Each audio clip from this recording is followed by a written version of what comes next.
First story is titled, Am I the a-hole for refusing to help my stepbrother pay for his wife's surgery using my inheritance money? First of all, I, 39 male, just want to say screw cancer.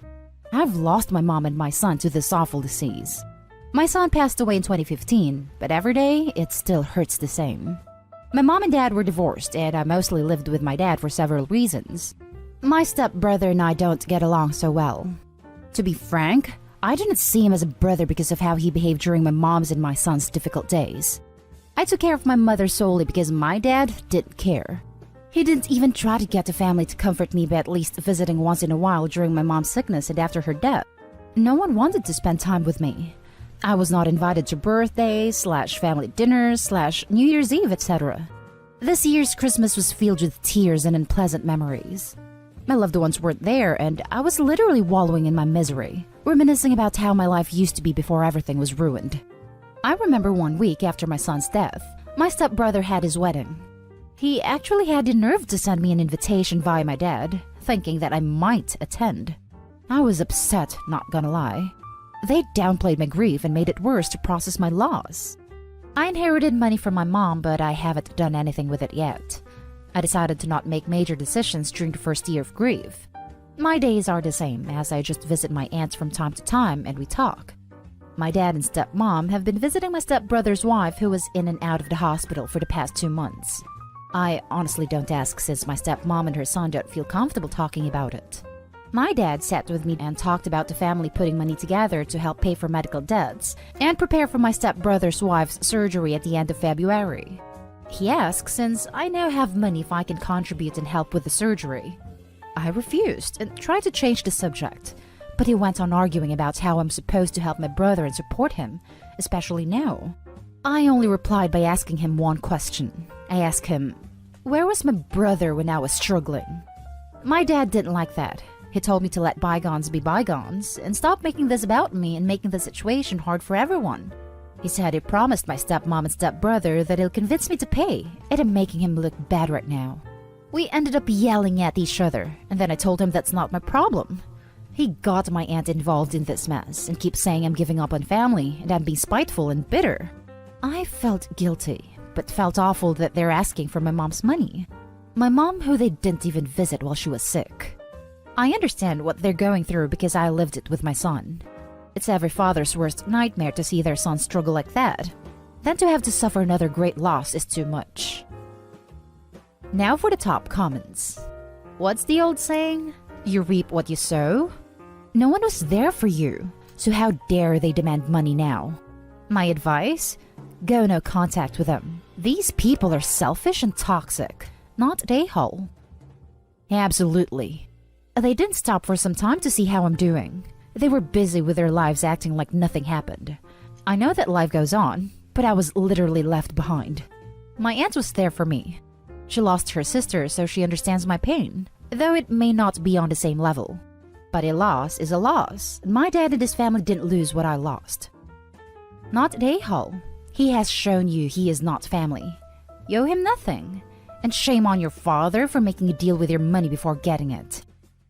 This was what bothered me the most. He thinks he's entitled to the money because it's my mom's, and he's wrong to think that. Especially after his treatment and lack of sympathy when he saw what she was going through. That's what really hit me in your post. I felt guilty but felt awful that they're asking for my mom's money. My mom, who they didn't even visit while she was sick. That's all you need to say to your father. It's not my money, it's my mother's. And where were you and my brother when she was dying? Not a-hole. Your dad certainly is, though, for telling his family that he would convince you to pay. Screw him. You are not obligated to take care of anyone but yourself. If you want to help, that's great, but it seems they just want to use you. Do whatever makes you feel best. And it's beyond ridiculous Opie's dad is upset because he looked bad. He doesn't seem so concerned about the cancer, only with being the good guy in the situation by making you pay. Not a-hole, and don't let dad pressure you into something you don't want. So sorry for your losses. Now for the next story. Half-brothers threatened to sue me over $16,000. It costs them $158,000 and possibly their parents' marriage. When I, 25 female, was 3, My grandparents passed away. They set up a savings account in my name. The account was meant to be accessed by me when I was 21. At that point, it contained just over 300,000. My grandparents left me a letter saying they would like me to share the money fairly with any other Smith-Jones children, meaning my full siblings. Dad's a Smith, Mom's a Jones. By fairly, they meant that they wanted me to assess the situation and judge for myself what was fair. I never had full siblings, but I have two half-brothers, Mac and Joe Smith, who were dad and stepmom's kids. Due to the specific wording my grandparents used, I legally never had to give Mac or Joe any money. However, I see Mac and Joe as my brothers, and as the money came from our grandparents, I felt that the fairest thing would be to assign each of us 100,000, so we all got an equal-sized lump sum, and I figured that when Mac, the youngest, turned 21 and took his 100,000, we could split any remaining money. When I turned 21, Dad suggested I buy a house with my 100,000. I found a place I loved, but it was 130,000 and I couldn't get a mortgage. So Dad said I should borrow 30,000 from the account. I did, figuring I could pay it back before my brothers turned 21, and I have been repaying it. The account should be at 208,000 right now, but due to me withdrawing and then repaying that money, it's at 195,000, so I still owe 13,000. Joe turned 21 recently, and as I was giving him his 100,000, Joe noticed that there was less in the account than there should be. I explained and said I was going to put it all back before Mac, now 19, turns 21. Joe told Mac, and both boys said I stole from them and owe them the full 13,000 back, plus $3,000 of interest that they felt they would have gotten, and they wanted it all paid by the summer, which gave me less than 6 months to bring the account up to 211,000. I said I'd do it, but over 2 years as planned. The boys then wrote up a contract to that effect. I went to sign it until I saw that it said 6 months to pay it all back. I wouldn't sign as we agreed on 2 years. They said I should figure it out as they were entitled to that money and would be seeking legal advice. Later that day, I got an email, clearly written by them, saying that they intend to sue me for the 16,000, plus whatever's currently in the account, and additional damages and emotional distress on top of that. At this point in time, I'd given Joe about 50,000 of his 100,000 because he wanted it in installments. I responded that legally they were never entitled to any of it, and given their attitudes, I'd say they've already received an amount I deem fair, so that 50,000 was all they were getting. I then got a barrage of texts, calls, and emails yelling at me for going back on our deal. I blocked them. They then took to social media, saying that I was trying to screw them out of their inheritance, and rallying our extended family into harassing me over this, and it mostly worked as a lot of people messaged me. However, I got a message from this guy called Chris Smith. Chris said he was 27 and claimed to be my half-brother. I had never met him before, but he sent me photos of him as a kid with our dad, grandparents, and me. He showed me that he also had an account with 150,000 in it, and a scan of a letter from our grandparents saying this money was meant to be shared fairly among Dad's illegitimate children. Chris also told me we have another half-sibling, who is 18. He'd been looking for me for a while, but only found me when Dad shared Joe's post, which had me tagged. We checked with the solicitor to make sure, and as the boys are legitimate, they aren't entitled to anything in Chris's illegitimate kid fund, and as they are my half-siblings, they aren't entitled to anything in my Smith-Jones kids fund either. I sent the boys a letter formally telling them to back off, stop posting about me online, and enjoy the 50,000 because it's all they're getting. The day they received the letter, Chris got a private message from Dad asking if the boys can have some of Chris's fund. Chris also said no and told Dad we'd met. I told Mac and Joe about Chris and our other half-sibling, with Chris's permission. So, it looks like my grandparents, knowing about Chris before they passed, set up 2 funds. One for the kids Dad had with my mother, who was still his wife when they passed, and one for children born out of Dad's affairs, presumably to make sure no one tried to screw anyone else over out of hurt feelings. I'm getting a lot of crap, but holding firm on my decision. The boys have realized that I won't back down on this, and it sounds like I've caused a schism at their house, as Joe has all the money and no intention of sharing, so Mac is now feeling twice as screwed. Plus, stepmom apparently did not know about the other half-siblings, or that my half-sister was born after she and Dad got married, and she's made Dad move into a hotel. It sounds like Dad is looking for a long-term living arrangement outside of the family home because it looks like she is not letting him move back in. Dad is begging me to reconsider. But honestly, I'm done with all of them except Chris and my sister. Now for the top comments. Your grandparents were pretty forward-thinking. I think they just knew my dad well enough to know he'd mess around. You know, sometimes I wish I would maybe get an inheritance when any of my family passed. Then I see how money and possessions just destroy families. If I have anything left from my mom and stepdad, my sister and I are on great terms. When my dad passes, I'm worried I'm going to have to fight his wife and 2 daughters for the things I want. He has a lot of sentimental memorabilia I'm hoping for. The thing about inheritances is that no one is entitled to anything not specifically listed in the will. If the will states that the money goes to you at your discretion, then they're out of luck, and anything they did get was out of your own goodwill. Getting greedy and flying too close to the sun is a tale as old as time. Looks like they melted their wings, and are out of the money you were willing to give them that they weren't even entitled to in the first place. And what a shock that the one who already got his chunk won't share it fairly with the other one. It serves them right. You chose to give them £100,000 each out of your inheritance.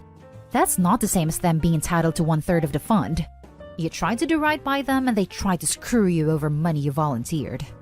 Were the grandparents in question your maternal grandparents, Jones, or was it that your father's parents didn't approve of your stepmother / your father remarrying?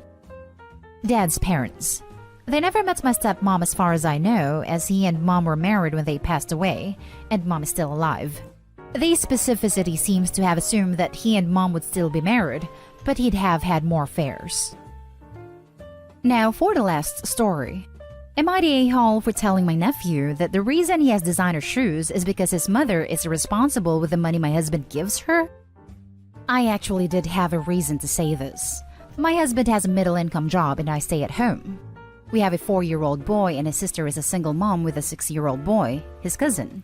She lives in public housing and my husband gives her about $300 per month, which I found out about a year ago by looking at his bank statements. This amounts to thousands of dollars per year. Something that has always annoyed me is that she spends what I see as absurd amounts of money on items for her son that he quickly outgrew. Since he was 2, he's worn triple-digit price tag sneakers. And for his 2nd birthday, she got the whole family together and got him a cake that she told me was over $200. I see that as a waste of money for people of our income level, let alone her own. Recently, we were all together at my in-laws' house, and her son tried to dunk on mine by making fun of him for getting clothes from Goodwill. Obviously, he is too young to know better, but this is just stupid.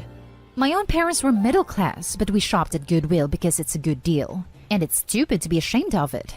What made me mad was that, after my son got visibly upset, my sister-in-law started laughing too, like it was a cute little kid thing. I said, "Well, you only have nice clothes because your mother is stupid with the money my husband gives her." Cue sister-in-law screaming at me, and husband looking awkwardly at the floor. He is non-confrontational.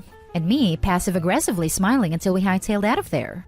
One of the things she yelled at me during the confrontation was that I'm lazy and don't work. It's true that I don't work, but I keep our household spending down by cooking budget meals and carefully planning our budget each week. The whole incident was pretty upsetting, but she's been known to be aggressive towards me in the past, and I didn't like that she was enjoying the opportunity for her son to be mean to mine when thousands of our own household income are going to hers each year. Now for the top judgment. Everyone sucks here. All 3 adults. You should not have dragged a 6-year-old child into this bitterness over money. It's between the adults. He might have behaved badly towards your son, but is barely old enough to tie his shoes, and is not responsible for his mother's poor decisions. If you have an issue with the money your husband gives his sister, raise it with your husband. Don't just lash out randomly at the most powerless person. Agreed. So disappointing to see yet another adult on this site rage at a child that they view as nothing but a stand-in for their parent. Also, that comeback straight up sounds like something a playground bully would say. Good job in showing a huge lack of maturity, OP. Everyone sucks here. Oh wow, a lot to unpack here.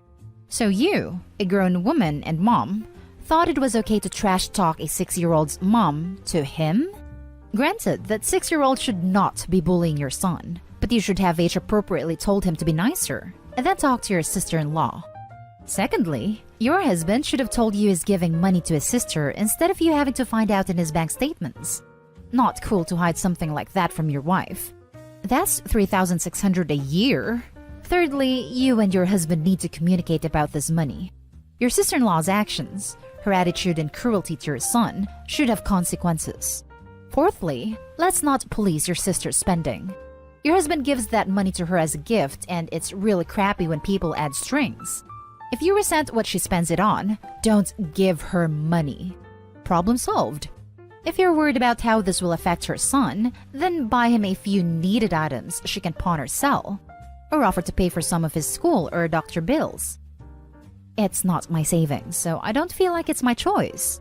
I wouldn't care if I thought she just needed the money, but I feel like she blows it on dumb stuff. Okay, Mrs. Big Shot. You really showed that 6-year-old kid, didn't you, sis? You're the a-hole. Agreed, you're the a-hole. In life, you can only control your actions, not your sister-in-law's spending or your husband's generosity. Instead, you chose to lash out at a child. And that's the end of this video, folks. As always, leave a comment and hit like and subscribe. And if you want more of this content, turn your notification on to get updated on the latest videos. And I'll catch you in the next one. Stay safe.